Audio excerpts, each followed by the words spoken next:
అందరికీ నమస్కారం అండి. మాది శ్రీకాకుళం జిల్లా సారకోట మండలం అల్దు గ్రామం మాది. మా కుటుంబ అవసరాల నిమిత్తం మేము ఈరోజు మా నాన్నగారికి సంబంధించిన పొలం ఒకటి రిజిస్ట్రేషన్ చేద్దామని పాతపట్నం రిజిస్టర్ ఆఫీస్కి వెళ్ళడం జరిగింది.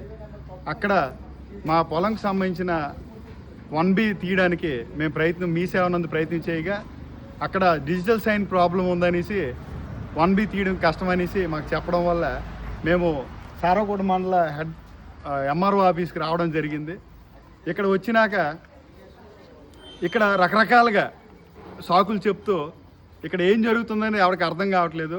ఎవరెవరో బయట వ్యక్తులు ఇక్కడ ఇన్వాల్వ్ అయ్యి మా తాలూకు శత్రువులు అనమాట. మా తాలూకు డిజిటల్ సంబంధించిన పాస్ పుస్తకాలకు సంబంధించిన 1Bలకు సంబంధించిన డిజిటల్ని మార్పింగ్ చేస్తున్నారని మాకు అనుమానంగా ఉంది. ఫస్ట్ ఏం చెప్పారంటే డిజిటల్ అంతా ప్రాబ్లం ఏం లేదు, బాగానే ఉంది, మీ సేవకి వెళ్ళి మీరు 1B తీసుకోవచ్చు అని చెప్పారు. మళ్ళీ 1B తీసుకుందామని మళ్ళీ వెళ్ళి వచ్చేసరికి అందులో ఒక నెంబరు మెట్టుబంజర్ అని పడింది కాబట్టి 1B రాదు, డిజిటల్ సైన్ అవ్వదని చెప్పారు. మళ్ళీ గత ఈ సంవత్సరమే 2 నెలల్లో మేము 1B తీసిన 1Bని తెచ్చి మేము చూపిస్తే ఈ 1B చూపించినాక మళ్ళీ ఇంకొక కారణం చెప్తున్నారు.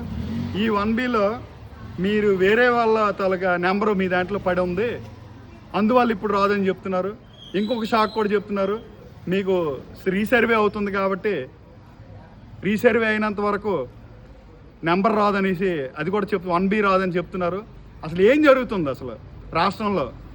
ఇక్కడ ఇలాంటి వ్యవస్థ ఏం చేస్తారంటే పేద రైతులు ఇక్కడికి వచ్చి అసలు డిజిటల్లో ఎవరు మారుస్తారు? రైతులు ఎవరైనా మార్చుకుంటారా?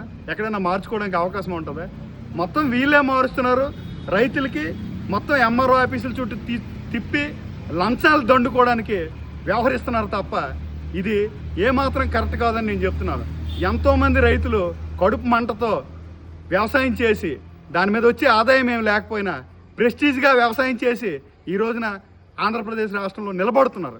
కానీ వీళ్ళు ఇష్టం వచ్చినట్టు డిజిటల్ సైన్లు మార్చేసి 1Bలు తర్వాత అడంగలు ముటేషన్లు అనుకొని ఇష్టానుసారం వ్యవహరించడం అనేది ఇది చాలా వరకు ప్రాబ్లము. దీనిపైన ప్రభుత్వం చర్యలు తీసుకొని ఇలాంటి దానిపైన దృష్టి పెట్టి నేను ఫర్దర్గా ఆర్టీఐ ద్వారా మిగతా శాఖలకు కూడా నేను కంప్లైంట్ పెడతాను.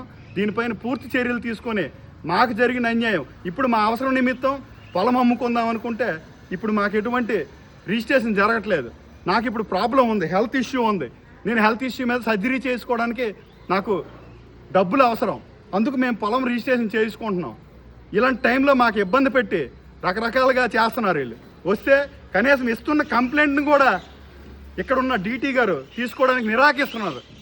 ఒక ప్రభుత్వ ఆఫీసులో ఒక కంప్లైంట్ ఇస్తే ఎందుకు తీసుకోవట్లేదు అనేది నేను గట్టిగా అడుగుతున్నాను. దీనిపైన పూర్తిగా దర్యాప్తు జరిపి ఆర్డీఓ గారు దీనిపైన కలెక్టర్ గారు కూడా దర్యాప్తు జరిపి తగు చర్యలు తీసుకోవాల్సిందిగా తమని కోరుచున్నాము. మాకు న్యాయం చేయవలసిందిగా కోరుచున్నాం. ఇక మీదట ఎటువంటి రైతు అనేవాడు ఈ ప్రభుత్వ ఆఫీసుల చుట్టూ తిరగకుండా చూడాలని చంద్రబాబు నాయుడు గారిని కూడా నేను కోరుకుంటున్నాను. దీని మీద పూర్తి దర్యాప్తు చేయవలసిందిగా కోరుచున్నాం.